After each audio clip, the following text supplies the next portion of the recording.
Hyvät kuulijat, jos pelkäätte A. Rakkautta tai B. Ydinräjähdyksiä, voitte nyt sulkea vastaanottimenne ja jättää minut. Moi, hei, tervetuloa kotiin. Tässä taitaakin olla meidän uusi oppilas Miranda. Voitko tehdä mulle palveluksen?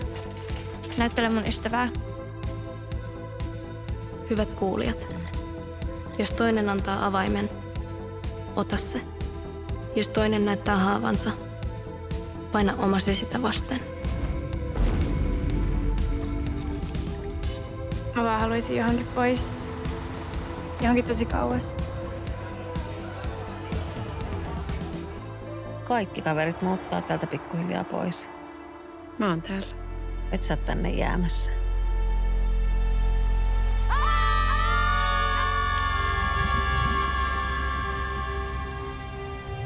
Millaista elämää sä haluaisit elää?